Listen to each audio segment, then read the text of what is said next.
Hello and welcome back to the dinner table. How are the vibes over there in Mech One? Chloe and Cam, how are you doing?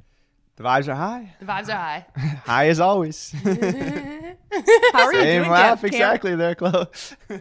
Cam went down with some like Oh my horrible god. virus. Are This you back? I'm back fully now. It this virus, I don't know if anybody's heard of it, the norovirus. I was unaware of it completely when I got it. Feeling fine, perfectly healthy. Go to bed, wake up in the morning at 5 o'clock, and I was down like the worst I've ever been in my life. Seriously, it was so bad. I don't wish this upon anybody. I was like praying Noreen wasn't gonna get it, but you're just Yeah. I won't even go into details because it's gross, but it's God, just I just hope, I pray. I mean, I don't even want to sit next to you. I think you would have got it already though. It's like one of those things. I think I work with kids all the time and training and Yeah. stuff, and so it's just going around the Yeah. schools like crazy Right. right now apparently. I know. And I was talking to the women's basketball coach at Concordia, and four of their girls were in the ER with it. Like people are going to the ER because they're so dehydrated. That's what I felt too, because you're just throwing up and everything, and you Oh my cannot God. drink. I mean, I was like so thirsty. My lips are literally cracking because have not had anything to drink, and every time you take a little Carly's sip, face. every time you take a little sip of water, it's right out. So you can't even Oh drink my God. anything. Yeah, it was like immediately when That it would sounds touch my worse lips, than it was food gone. poisoning. I thought I had food poisoning. I really didn't eat anything all day, so I knew I didn't have it though. I like had a grilled cheese for dinner, and I had nothing the rest of the day. So I was like, okay, it doesn't really seem like food poisoning, but I was hurting bad. I'm so scared. I apparently UW lacrosse. It's like going through UW lacrosse. So like everyone on TikTok is talking about them having norovirus or whatever it's called. So, Neurovirus. Yeah. Yeah. So, but I feel a lot better, and it was crazy because I was down so bad that day, and then like the next day, I'm like, okay, I think I'm good, and like I was moving around a little bit, feeling lightheaded, but I think I was just dehydrated. But I was like back to feeling fine again, just eating food and stuff, so it was good. But just 24-hour bug. That's insane. You sent us that article about it. Did you read how you get it? Yeah, I know I did. That's disgusting. We won't go into details on that. No, we won't go into details, but I actually wasn't that grossed out, but I just thought about you reading that. I know. I was like, I are you was like, kidding me? wait, what is? Similar to how you get pink eye. Oh no. Yeah. Jesus, When I let's read that, I delete was this like- whole start to the show today. Oh my god. Cameron's the grossest person ever. Yeah, I'm No. not the only one And- apparently though. It's and- going around. In all honesty, though, like it's just funny for us because Cameron is like the most OCD guy you'll ever meet. Exactly. Like That's he's why I'm like laughing. way too clean, like way too everything, and so the fact that that is I've been washing my hands like 30 times a day after that news. No. That Oh, is your gosh. worst nightmare. That's terrible. How are you? How are you, Chloe? What's going on? I'm good. I also have like a little something Well, going he's had a on little here. something for the last I no, know. like years. year and a half. I know. And I had 2 games this weekend to call, and I was just like listening over, and I'm like, I can realize that I have a cold. I hope other people didn't realize it, but thank God for cough buttons because I was holding them down for like 15 minutes a game. Like the second game I had was a Marquette game, and it was the first time with one of the play-by-play guys.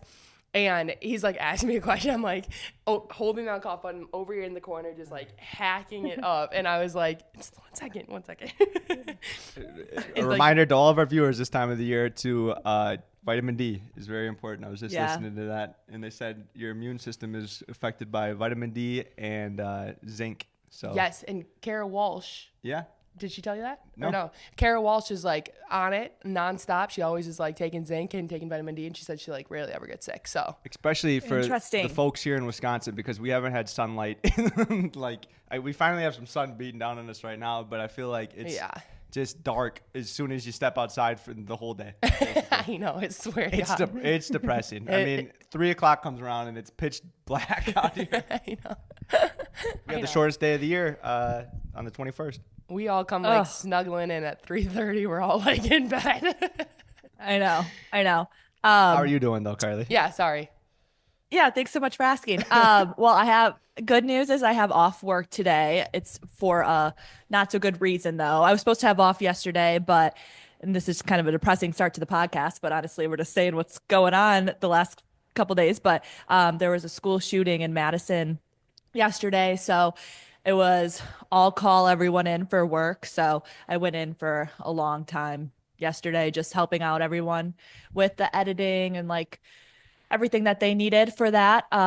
So sending thoughts and prayers to Yeah. everyone at Abundant Life and the Madison community. But I mean, it's hard to even say that.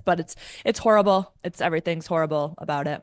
It's really sad. Obviously, this is Mhm. something that's happening way too much now, and when it happens, like right in your backyard, and you live in Yeah, Madison, it's scary. it's scary and horrible, and nothing you can say about it really. But it's just I feel so bad for that whole community and that whole Yeah. school.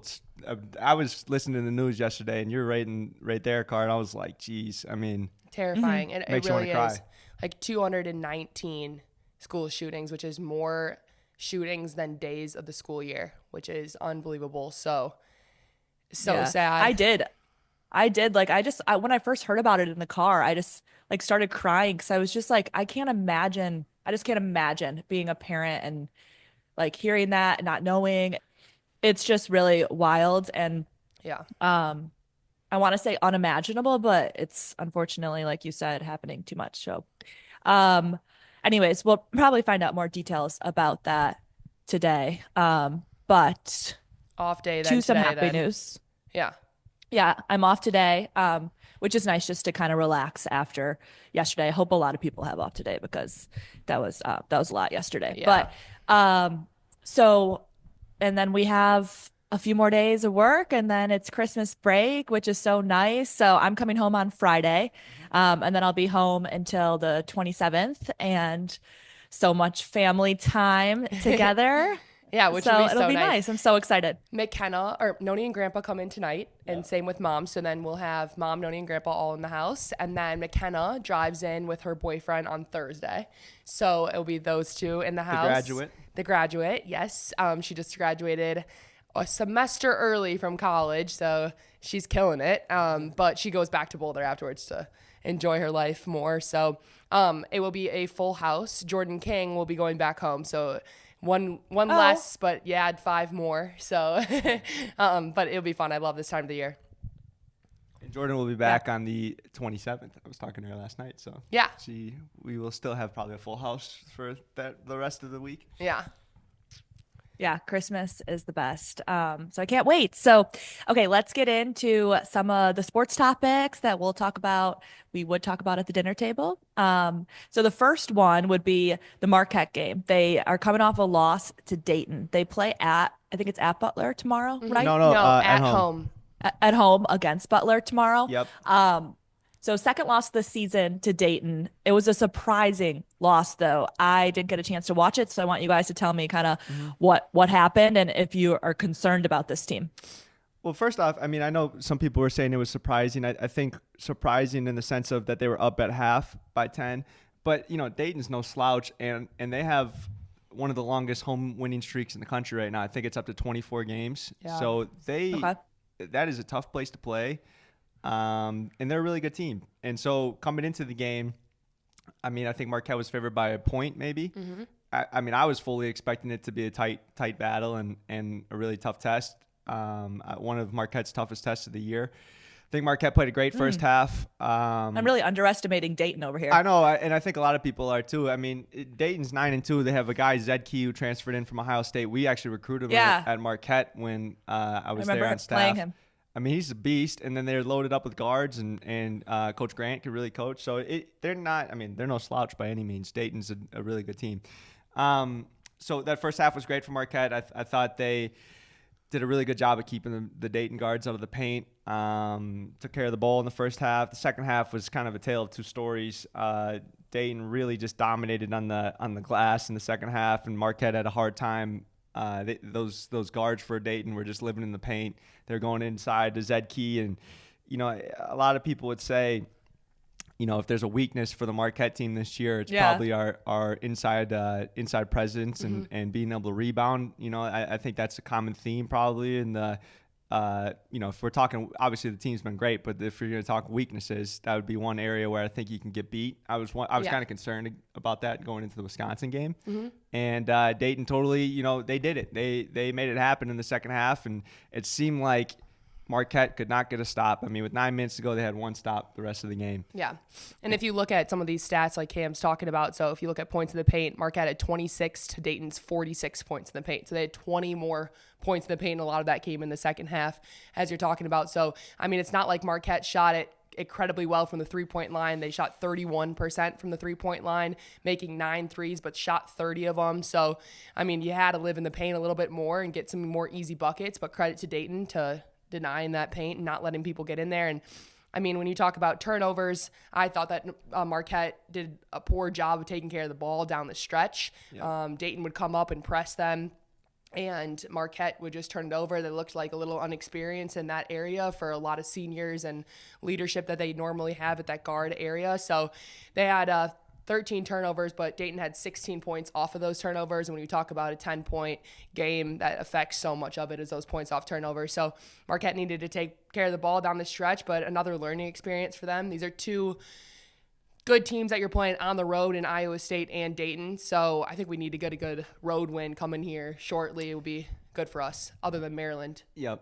And one of the things in this game was Dayton does the best job in the country taking care of the ball. I think they have the least amount of turnovers in the NCAA up to this point. Marquette is leading, I think, the country, or at least in the top 3 in steals. So it was like one of those, which one's going to break. Dayton ended up having 7 turnovers, which is great. You aim as a team to have like 10 or less in a game. Mm-hmm. They only had 7. And with the pressure that Marquette's putting on to only have 7 turnovers, if Marquette's not creating deflections and turning the ball over, that's one way too where you're going to be able to beat them. So Dayton, credit to Dayton, they did a great job with that. I was actually with the Marquette guys and the staff the other night for a Christmas party, and you could definitely tell that they all wanted to get that one back. So I'm sure they're eager to get on the practice court this week and play Butler on Wednesday. They were chomping at the bit even at the Christmas party. So. Yeah, that makes sense. I mean, honestly, first Big East game, so should be exciting. Yep. A Wednesday night, late night, 8 p.m., right? 8 p.m. And I'll tell you this, Butler stinks. I was gonna ask how's Butler. We can just be honest on this show. we're not backed by Fox or anything. They stink. They're horrible. I mean, I was watching their game the other day against who were they playing? Wisconsin. Yeah. And I was like, Wisconsin's playing like they didn't play that well. Oh. And Wisconsin ended up winning by a decent amount, but Wow. I just am putting 2 and 2 together. I just watched Wisconsin play at Butler. Yeah. I don't know why. Like, that was such like an off game. Like, you don't normally see Wisconsin and Butler play. Yeah. And it was at a neutral site. It was in Indianapolis, but it was the most boring game ever, horrible. Too. I mean, I was watching it, but I kind of wasn't watching it because I forgot and just asked how Butler was. But it was just so boring. There was no one in the stands. Yeah. It was just kind of like, I don't know. Yeah. I shouldn't say they're horrible, but it's just like when I was in school, Butler was great. I mean, they had Kamar Baldwin. They had some really good teams. That place was like one of the toughest places to play. And now I just feel bad because, you lose a couple great coaches in a row. It just shows you how quickly your program can kind of go downhill a little bit. Yeah. And, so they got some players on the team, and maybe it could be a close game. They do, because they have that Iowa transfer. Yeah, the one kid that really struggled against Wisconsin, actually a good player, his name is Telfort. Number 11 for him. He's their leading player. Yeah, he's averaging 16 a game. I think he only had, against Wisconsin, he had 8 points, and like a lot of them came in the garbage minutes for him. So that was one of the reasons they really struggled. But just like besides that. But that Patrick McCaffrey. Yeah, but. He's a good 3-point shooter. Mm-hmm. Yeah, that's what he's known for. And yeah, he's not shooting it great this year, actually. He's shooting it, from 3 he's shooting it well. But, yeah, he struggled a little bit in that game. So. And Carly said no one was in the crowd, but Caitlin Clark and Tyrese Halliburton sure were. So that's always good support for them. I mean, Caitlin Clark's boyfriend coaches for Butler, and Tyrese and Tyrese and Caitlin are great friends. Besties. Maybe Caitlin will be at Pfizer Forum. Yeah, that could be exciting. On Wednesday night. That'd be crazy. That would be exciting. It's begun, it started to be like Travis and Taylor a little bit because they show Caitlin at every one of his games in the box or in the thing. So it's kind of funny. It's like they should do a count for how many times they show Caitlin at his games. Yeah. Yeah. That'd be interesting. I bet you she comes. I mean, it's not that long of a trip. Not that Yeah. long. She just started working out. There's a video with Stephanie White, the new Indiana Fever coach. So first workout with Coach and Caitlin last night. So she's getting into the season already. It's crazy. All right, next topic. The Bucks play in the NBA Cup final tonight against the Thunder. So it's interesting. The Cup championship is the only game of this tournament that does not count toward the regular season standings or even stats kept for the season. So some guy could go off for 50 tonight, and that will not count for their stats. But what's on the line is trophy and cash, really cash. So both the Bucks and Thunder have already earned an extra 205,000 basically Yeah. per player, but by making it to the cup finals. But the winning team takes an increase to 514,000 per player. So it's about the money, and it's about the money for maybe not Giannis, but the guys at the end of the bench. I have a take on this. I think Giannis wants that money more than anybody. Okay, good point. Good point. I see him in the pregame stuff, and he's talking to the team. He's fired up for the cup more than anybody. I mean, and it's a cup. Like, I get it. Like, I think if you're gonna be fired up about anything in this, they've made it about the money. Mm-hmm. Yeah. And I think Giannis comes from a time where, I mean, he grew up poor as could be. I know he's got all the money in the world right now, but he understands that $500,000 is not, it's life-changing money. Yeah, for sure. And he might say it in the press conferences, "Oh, I'm playing for the cup," or whatever. Like, I guarantee you, when he goes home at night and he's thinking about winning, he's thinking about, like, all right, I got $500,000 on the line, and this is a nice little boost. He said about the 500,000. He was like, "No, that's a down payment for a house." So he's doing the calculations. He is thinking about the money. Yeah, he's doing the calculations. I'm telling you, he's not thinking about it. I guarantee you. He's also having his fourth child, and he's probably thinking in his head, okay, I could give this guy this much, this one, this much. Like, I mean, he's got so much money. Yeah, no, he doesn't. But I guarantee you, he's thinking about it. No, exactly. But also, why don't the stats count? I can't believe that. I don't get it. Well, because they're really only supposed to play 82 games. So this game now would be like their 83rd game, my guess is. I mean, so is this like the argument when people take a fifth year in college that their stats shouldn't count against the record book and all that? I mean, I get it, because if you're like a basketball historian and all of a sudden now Giannis maybe has, like one more triple-double, then breaks the record, it's like, well, he played in one more game. So, yeah, but maybe your team should have won if you're like it's like confusing. It's not like the Bucks just picked to schedule another game. Like, they kept winning this tournament. I know, but if they're saying all the stats are based off an 82 game season forever, and there was not for the an whole NBA history Cup. of the NBA and whatever, I mean, it's like the Brett Favre situation in the sacks. Close. Yeah, but I'm fired up for this game tonight, mostly because it's just a good You matchup. are? Yeah, I'm excited, and I think the cup. If we're talking about the cup, I mean, I think it was a great idea. Yeah. I mean, I would never be this excited about a matchup in December for the NBA unless it was a Christmas Day matchup. Now that the Bucks and OKC are playing on prime time in Vegas for a big game, like I'm fired up about it. I mean, I honestly. I could care less about them like winning the cup. I think it's good that they can go through a tournament style play like this, similar to the playoffs, and win. I'm fired up about that. And then, I just want them to see them beat a really good team. Yeah. Because OKC, I think, is pretty much, to this point in the season, stood out to be the best team in the West. So it'll be a good matchup. And the Bucks, have been right there with the Celtics, right there with some of the other top teams in the East. And so let's see if we can beat these guys, because come playoff time, then you got that in your belt, underneath your belt. Yeah, I think it's great as well.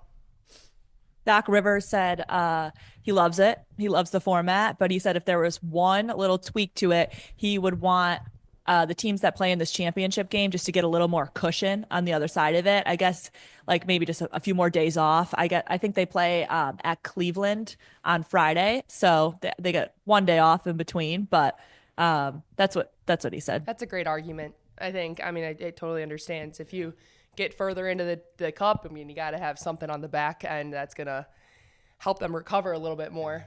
It's too bad the Bucks don't play on Christmas this year, but that's a little break for them too, I guess. Doc's had some interesting quotes this last couple weeks. Have you heard those? Yeah, I have. We don't need to go into detail on them, but okay, yeah. We'll talk about that a little bit later. You know what I'm talking about, though? I think so. Yeah, I think so.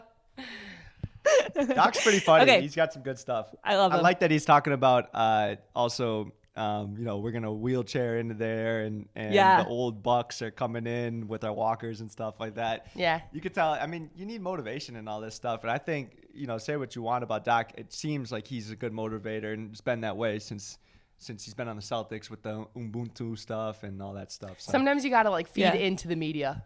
Yeah, Like absolutely. give them what they like. Yeah. They're saying this, like you're like go with it. It's whatever. such a long season. I mean, you got to find stuff here and there. Absolutely. I Yeah. agree. And the Doc Rivers critics have gotten real quiet as of late, I know. You heard Pat No Bev? one says anything good about him. No, I know. That's the bad thing about professional sports and coaching. I mean, unless you win a championship and even multiple championships, like how much credit did Joe Mazzulla get even? Like they're just like, he's got a great team. He doesn't get a ton of credit. He's just stepped Right. into a good situation. You're only getting talked about as a coach if you're doing something shitty. He cracks me up. Joe Mazzulla on some of these interviews cracks every single love one. him. I mean, he is straight face. He's like, yep.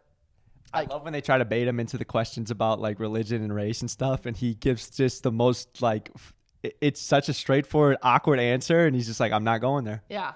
Yeah, it's so good actually. He's so straight-faced. And then all of his stuff about just like going in with a killer mentality and attacking, like he talks about animals all the time and stuff like that. Yeah. So it's just I know. What is it though? A whale or something like that? Or I a don't shark? even know. I've seen a million of them. I think Yeah. he talks about being like lions and whatever. So, I bet you he's fun to play for. It seems like it. But you need good motivators. That's a big part of the coaching. Yeah. All right, let's switch gears to football. Our Packers are on a roll right now. They're getting a lot of credit right now in the media because now everyone's like, wait, the Green Bay Packers are a team you do not want to play in the playoffs, but they're coming off this win over the Seahawks. It was a great start. They scored on their first two opening possessions. Josh Jacobs was a huge part of that. I think he had 11 carries through the first two possessions. He scored a touchdown on the first one. So they kind of slowed down in the second half, but they were still able to get the win over the Seahawks. Obviously, the Seahawks lost their quarterback too during that game. So you have to say that. But how are you guys feeling about the Packers? Their defense was incredible. So feels like everything's kind of clicking on all cylinders for them right now. Nothing gets me more fired up than the way we started that game. Like I always love starting the game. First off, we take the ball. Very few teams decide to take the ball on the opening kick because it seems to be the strategy. You always are like, okay, at least we get the ball to start the second half. But Matt LaFleur's like, we're taking the ball and we're going right down their throat and we're just running it all the way in. And then and the defense for Seattle has been phenomenal over the last couple. I think they were on a 4-game winning streak coming into the game. So to do that and just set the tone in a place where it's really tough to play. Get you like I was like on the edge of my seat, like let's go. That's how you do it. And then to get a stop on defense right away and go back and score again, like that was the exact start we needed. And then I think the rest of the game was kind of boring. Yeah, no, it wasn't even the most exciting game ever. But credit to Green Bay fans, they completely filled that arena or field. What do you call it? Yeah. Stadium. Stadium. I was like, what? Talk about that though. How it is to have like a group of fans on the road. Isn't that amazing? It's insane. The Go Pack Go. Yeah. It's just like to hear that chant everywhere you go is incredible. And especially there. I mean, it was packed. That place is notorious for being the loudest away road environment in the NFL. And then I mean, the Packers have played there a bunch. I've never heard the Go Pack chant on the broadcast. Yes, on the broadcast. You could hear it the whole game too. They were doing it. Yeah. And Packer fans are so smart too. Like they know you're not going to do that on offense because you don't want to increase the crowd noise for when the Packers offense are on the field. They're just doing it on defense. Like, the Packer fan base, you got to give credit to because they travel and they're educated on the game. I think like more than anybody. Yeah. And they own the team. So they like have that little, more than any other. Yeah. Go ahead.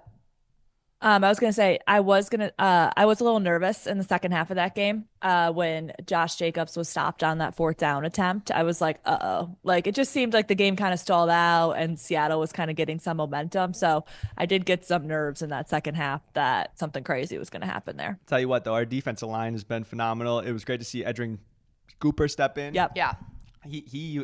I love watching him out there. I'm like praying that he can continue this because he seems like he's going to be an absolute stud for us. And if you have a stud at middle linebacker that just sets the tone for your whole defense. It's been that way since Ray Lewis and Brian Urlacher and some of these great middle linebackers throughout the years. Like, we need Edrin Cooper to be that guy for us because he looks like it, and he flies around out there, which gets me fired up.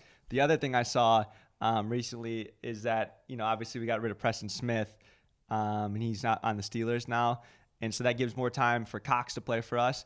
He had a hell of a game and had, I think, maybe 1 or 2 sacks, but a bunch of pressures and stuff. And then I was looking, Preston Smith hasn't done anything since we traded him. He has no sacks, barely any pressures. So it's like, dude, and he wanted out too. And I liked Preston Smith when he was here, but it's like, every person that the Packers have gotten rid of, besides Aaron Jones, he's in a good place right now. But like, right.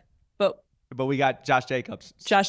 We're making upgrades, and people are getting, a half a sandwich on the opposite end. It just shows you how good Gutekunst is, and I was gonna say credit to him. Credit to him, and it's just good to know that you have smart leadership. Because if you don't have good leadership in the front office or on your coaching staff, it is a quick spiral into turning into the Chicago Bears, pretty much. Okay, so do you think that the Packers can win it all? Like, genuinely, like, are you like, this team could win the Super Bowl, or are you still kind of like hesitant about that? I mean, honestly, before the Detroit Lions had a couple injuries, like there was a little bit like, okay, the Lions are obviously a very great team, and so then you have that competition. You're kind of like, can we get past that in the NFC? But honestly, now it's a bigger conversation because of the injuries on the defensive line for the Lions. So it's going to be interesting to see. I definitely think they have the opportunity to. They definitely have a chance. I mean, they're one of the best teams in the NFC. I think the NFC is much stronger than the AFC is right now. The one thing that gives me concern, like Chloe just mentioned, the Lions. But the Lions are banged up, and I think losing David Montgomery at the running back position is a big, big deal for them. Forget all the injuries on their defense, and they have a lot. Like, they're going to need to score a ton of points. That 1-2 punch in the backfield, I think, is their staple for the Lions. The way they run the ball, I mean, I'm not saying they're not going to still be able to do it, because they do have a great running back to fill Montgomery's position here. But, like, that's a big part of their team. The other team, though, that I'm a little afraid of is the Eagles. Yeah. The Eagles are playing good ball right now. They run it. Our Achilles heel in the playoffs has been stopping the run defense. So, I'm not saying the Packers have a chance, and I think they have a chance more than anybody, just as much as anybody does. But, the Eagles are going to be a tough team to get by. The one thing that I do appreciate is that the 49ers are not in the playoffs, so we do not have to play them. I think we could beat anybody then. And when Jordan Love gets to playing like he is, it's actually like crazy. He's doing the same thing as he did last year. He's just flipping that switch. And now when he's making those throws down the field where the ball's hanging in the air, like at the beginning of the season, I'm like, Jesus, that's picked. Like, what is he doing? Yeah. Now it's floating over guys' hands and landing in Christian Watson's hands. So he's tiptoeing on the sideline. Right. He's not making those same errors. And I love the way he's moving right now. I think that's been the big difference. I mean, to have a guy who's a threat to get a first down, like how Mahomes has been now for the last several years, like, you need a quarterback when everything breaks down, when guys are covered up, when they're bringing the blitz, to escape the pocket and get a 3rd and 5 off the run. Like, that's key. So I love that he's moving. I love that he's healthy. And I love that the Packers are healthy. And I love the way the defense is playing. So, I do think they can. How about that catch by Romeo Doubs, too, in against the Seattle Seahawks, just right in that end zone? I was like, wow, that was impressive. He's been great. At first, I thought that the ball, or everyone thought the ball hit off the field and, came right up into his stomach. And we were like, there's no way that was a catch. And then the replay, we're like, oh, my God, that was fantastic. I know. So he's got the most subdued personality of all time, doesn't he? Yeah. Which I love. I know. He just chills. It's a breath of fresh air from the wide receivers, because I feel like the wide receivers are always the most demonstrative. They score a touchdown. They're letting everybody know about it. Yeah. He makes the craziest catch of the game. And it's like he's mad at the world. I know. I'm like, can he be happy? Like, whatever. No, I don't mind it though, because he's like, this is what I do. Yeah, I know, exactly. Exactly. Then, so it's kind of cool, and I love our receiving core. I mean, it's just right. And not to go all over the place, but we talked about the Lions and like that being a competition going into the Super Bowl talk. But I mean, Campbell just makes some of these risky calls. Did you see when they did the onside kick?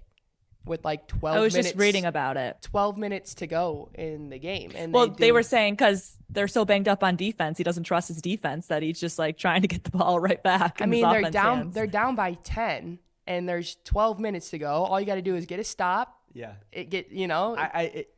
But yeah, It works for him a lot. I'm like, that's crazy. It is insane, Yeah. honestly. But what Carly's saying too is right. And I was listening to Dan Orlovsky on ESPN, who I love, by the way. I think he's the best personality on ESPN. Their whole crew that they have on the NFL Countdown show, NFL Live. Yeah, NFL Live is great. That's Phenomenal. They did such a good job bringing everybody in. I love Ryan Clark. I love Spears.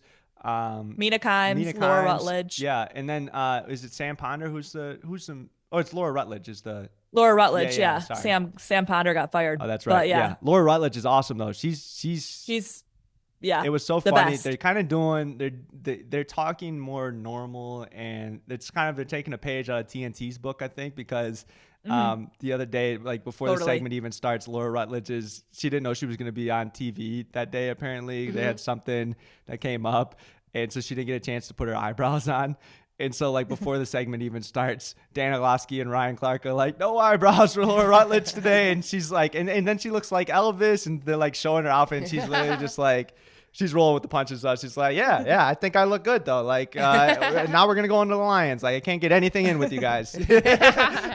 That's funny. It makes it better. Yeah. So. She's the best. She's the nicest person ever too. Like, she's someone that I've always looked up to. And then I did an interview with her on Zoom last season about the Packers, and she was like, I'm so thankful that you asked to do this Zoom interview with me. Yeah. Like, not a lot of people ask for me. They always ask for like the other people and stuff. I'm like, are you kidding me? This is like a dream to get to talk to you about the Packers. Like, she's just so humble and cool, and they're all best friends too. So I think cool. that shows. Yeah.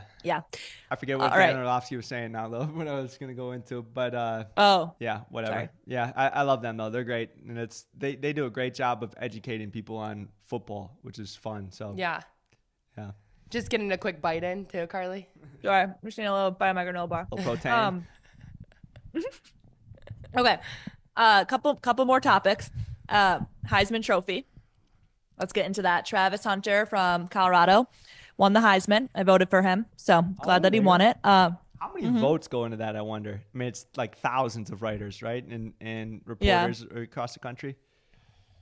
Yeah, I don't know. I kind of forgot that I had to vote for that because I don't think that goes with the AP voting stuff. So who's your top three? You do your top three, right?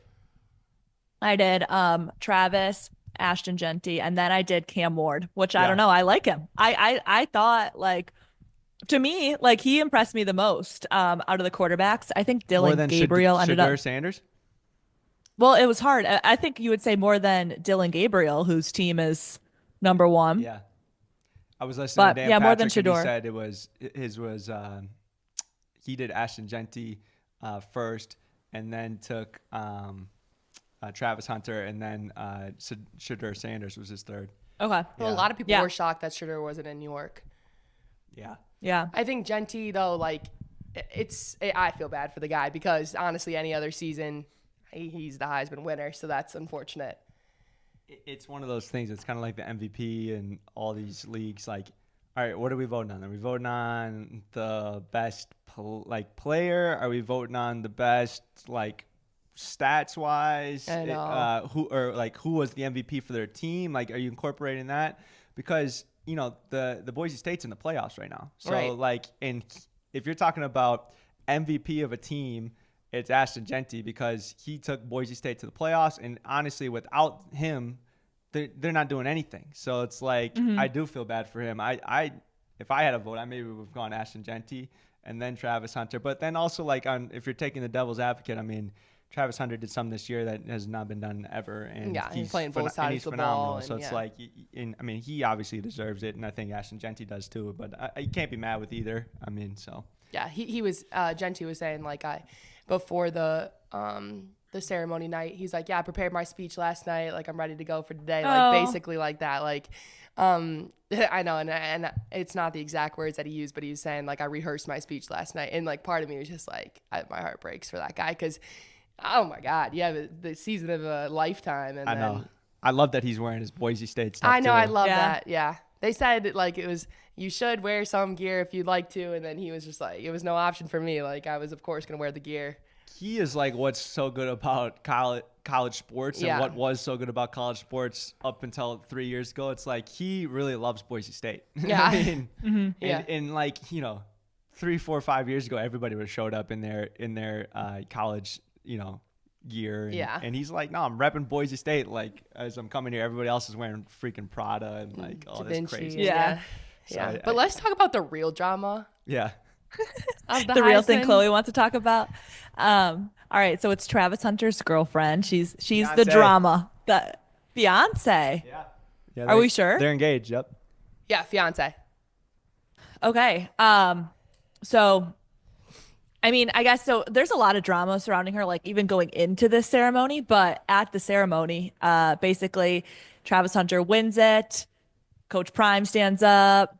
The mom ends up standing up, and then she's still sitting down. So Coach Prime kind of like taps her on the back. It's like, get up. And then she gets up and gives him a hug. But it was just like uncomfortable. It kind of like took away from the moment because everyone was like, what's up with his girlfriend? Like, why is she not standing up? Beyonce. Why does she look angry?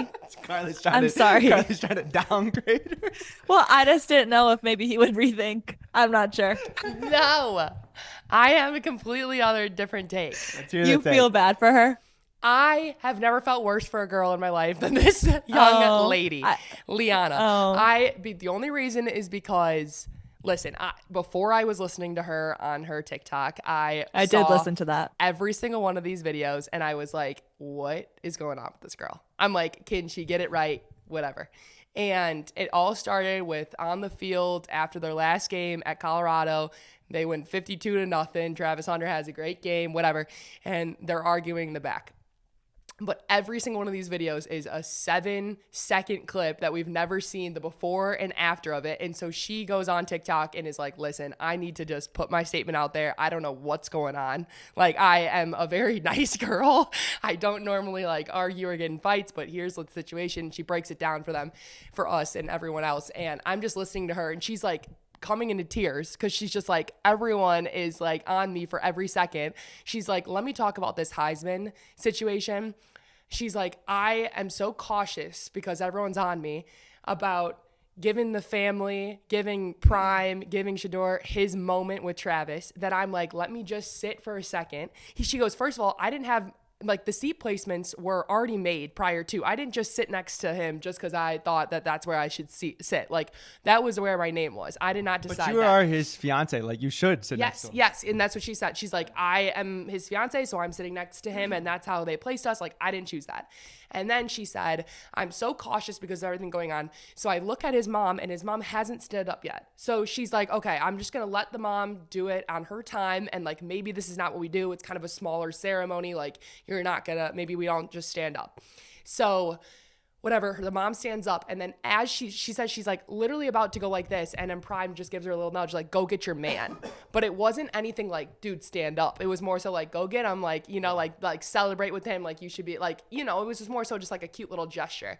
And she's like, and he didn't really have to do that because I was going to anyways, but like, that was the inside of it. Then whatever, they give the hug, and then the cameras are all on Coach Prime, Shador, and Travis. And so she's like, I would be in the background, and with everything going on at TikTok, I don't need to be on the background of this celebration because I don't need to be the light of everything that's going on. So then she sits back down and lets the coach and his son and Travis have the moment, which I think is great. And this girl can't do anything right. So now she's getting hated on for sitting down and not standing up. So I'm kind of like, listen, like, everyone needs to lay off of her for a little bit. Now she's just like the topic of discussion. She can't do anything right.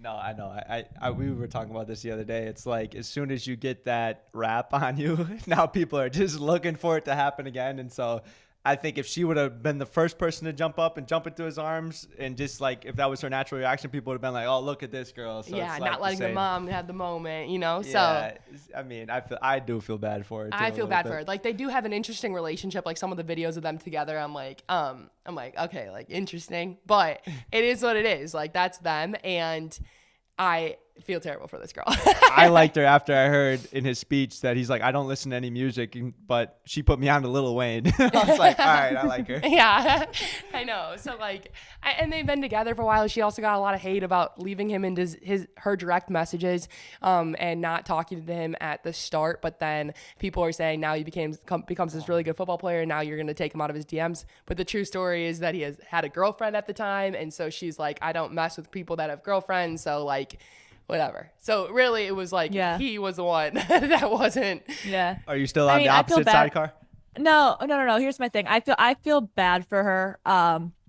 Like he was like she's like drinking and not waking, like she's went to bed and like has just been sleeping because she's so sad. So like social media is ruthless, and like I feel so bad. I can't even imagine being her. Like you get done with this amazing night and then you come on social media and everyone's talking about how like you're a horrible fiance. Like that would just, I don't know. I would be distraught like that. So I feel horrible. My only thing is there's been like 10 situations and Yeah. she made like a 10-minute video and like there's like a different reason for like every single one. And I'm like, it's really like, I don't know. Part of me is like, wow, like did that, What I was don't her know. reasoning for Yeah. being mad at him after the game? So here's After the the game, situation. she said yeah, go ahead, Chloe, team Liana. Sorry, okay. So, because I was not at first, and then I listened to this, and I'm like, Yeah. I get it now, okay? Yeah. But, so after the game, she's like, first of all, I don't know where the cheerleader thing came from. Like, I don't know. Everyone was saying that this guy was celebrating with the cheerleaders after his touchdown. So, like, that's why she was mad, and that was not the situation. So, she goes down after the game, and they're all behind this fence. And so, she has a moment over the fence with him, celebrates the win, congratulates him on everything that's going on. And then as they're walking on the field, like the security guard that's on the fence is not allowing her to go with Travis Hunter. And the whole family was like behind the fence. So everybody's arguing with the security guard and was basically like, dude, like we are the family. Can you let us go? And he lets the away cheerleaders on the field. So the away team cheerleaders on the field. So they're like, why are you letting the cheerleaders, like, we are the family? So that's what she was arguing. Yeah. So she's like, we're the family. Like, what's the deal? So then whatever, blah, blah, blah goes through. And so the 7-second clip that you see is her saying, like, the security guard basically was like, she was so frustrated at him. They're just catching her at the wrong They're just catching her at the wrong They time. are. Well, maybe she'll have They a good are. moment coming up. I know. Yeah. No, we'll You give her. would've I'll thought give that her would've another been chance for sure. That would have been the one, the Heisman. That would have been an easy one for her to have a good moment, though. I know. And then, I think you just kind of stand up and clap and give him a hug. I don't know. It's not I really that hard. know, I know. It's she's part of me is now like she's making a big deal about nothing. but the poor girl, like, she has to think about it. I didn't listen to her 8-minute segment on TikTok. I I'm had like, to. as soon as I saw the 8 minutes, I was like, all right, she's doing too much. No, she cleared it up for me. Because I was not on her side before then. And I was like, you know what? Let me just hear her out. Let me just hear her out. Okay, so is that the best thing you saw on social media? Yeah, I'm just going to say that. Let's rate it, Carly. Oh man, what do you think, Cam? You're kind of indecisive. I am right now on her side, but I will say best thing I saw on social media, I'll give that a 6. I mean, Carly was just gonna said say it was 6. my best thing I saw. So Well, I'm like, you agreed, though. well, I'm like, sure. Yeah. Do you have anything else? No. Okay, so we'll give it a 6. I think the lack of preparation, we'll give it a 5.5. Well, I did have one. I couldn't find the video, but did you see Bonito when he got the interception? And do you know Bonito for the Broncos?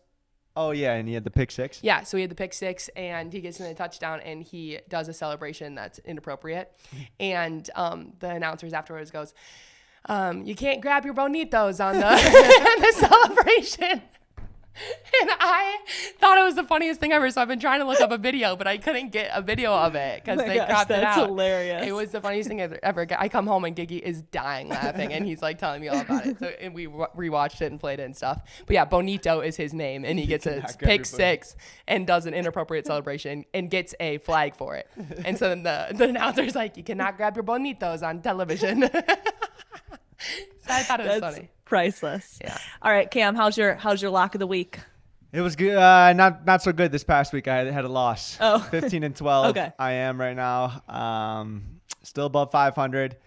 Yeah. Back to the start of this pod. The neuro took me out of it this week. I was gonna do a video. Didn't get a chance. It just so happened the day I was gonna do the video, I was bedridden. So No Italian community. no You got to center. get back to that parking lot. I gotta get I was back to gonna the say. parking lot. That's the thing, and I gotta put a bunch of pics out there. And this is the week because, and honestly, last week there was not many good games. NFL was pretty good, but there's no college football. So we have college playoffs starting this week, which I'm fired up about, and obviously some NFL games. So we'll get it back rolling this week. 15-12. I think I'm on a 2-pick slide. So And one of my picks gonna this say. week was I threw up a teaser. Oh, and I have a new graphic we're going to be debuting this week. So That'll be great. I have a game for you that you could look at. USC versus UConn. Okay. This weekend is going to be a big one. Paige Beckers versus Juju Watkins. So At UConn? Yeah, I know. I was just going to say. I think it's at UConn. Yeah, Paige played at USC last year, so I think it's a little home and home. When's the game? Situation. This weekend? It's on Yeah. Saturday. What time? And the time of the game, It's at UConn, 7 o'clock. 7 o'clock Okay. on Fox. We can all watch that together.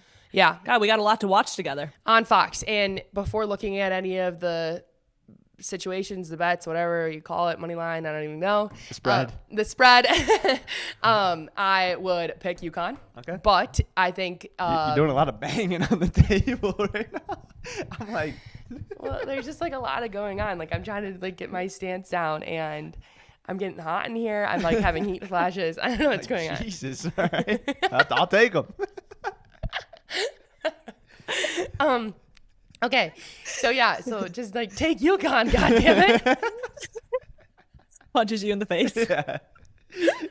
I agree though. At home, coming off a loss to Notre Dame.